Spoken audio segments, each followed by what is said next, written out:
Dr. Woodson, and I am thrilled to come to you with the Winter Soup Scoop.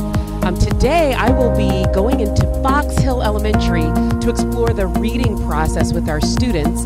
Before I do that, however, I do want to give some community updates. Certainly always check our website and stay tuned to social media for important information, but some highlights coming up certainly are the end of our semester.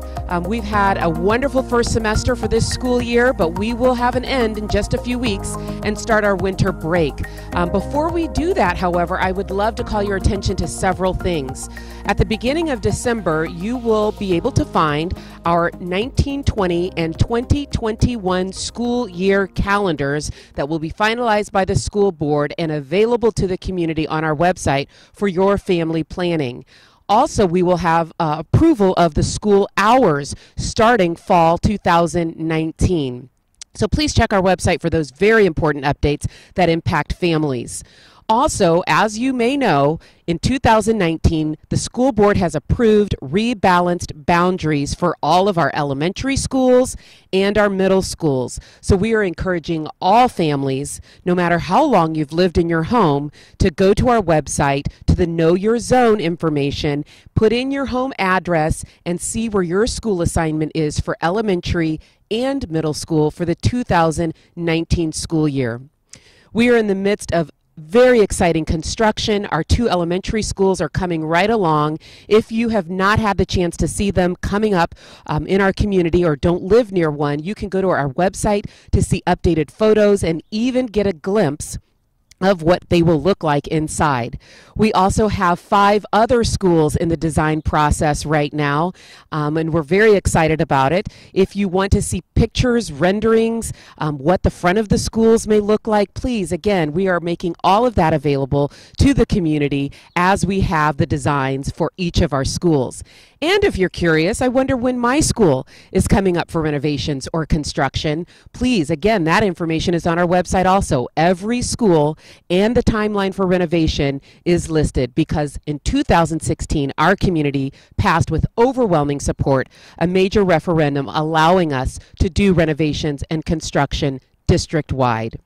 Now, as I said, we're heading into Fox Hill Elementary where proud principal Mrs. Beard has allowed us to go into a classroom and get a glimpse into something that happens in elementary schools that is extremely important. And it's called the reading process and the learning to read journey that our students go through, guided by our teachers. We are going to go in a first grade classroom and get a glimpse into what this process looks like in our classrooms. We're going to do our small groups just a little bit earlier today than what we normally would. Okay? No big deal. We love small groups, so it'll be fun today to kind of do them earlier.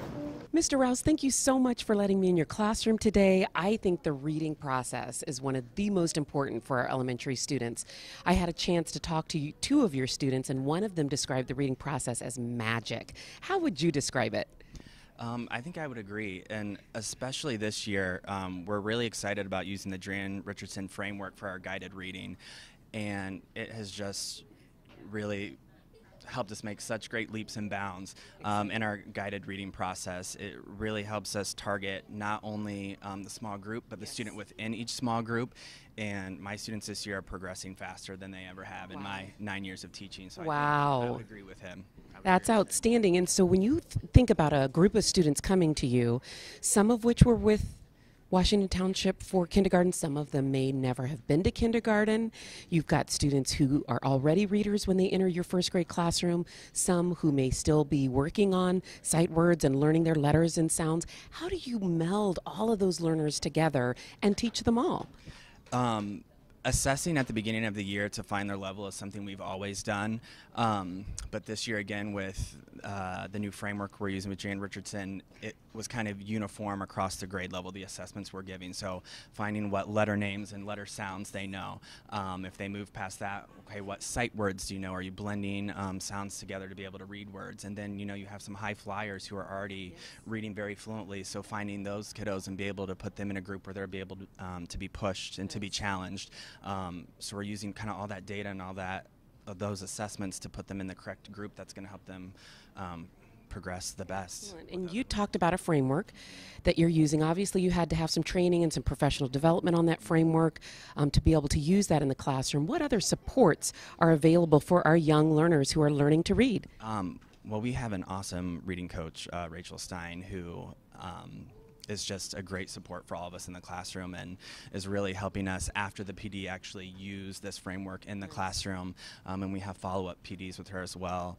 We just had one a couple days ago, and we kind of thought we had a grasp on everything, and we were like, hey, let's take another look at this. And I'm even learning new things then that I implemented today in my small reading group. So we're kind of always learning from her.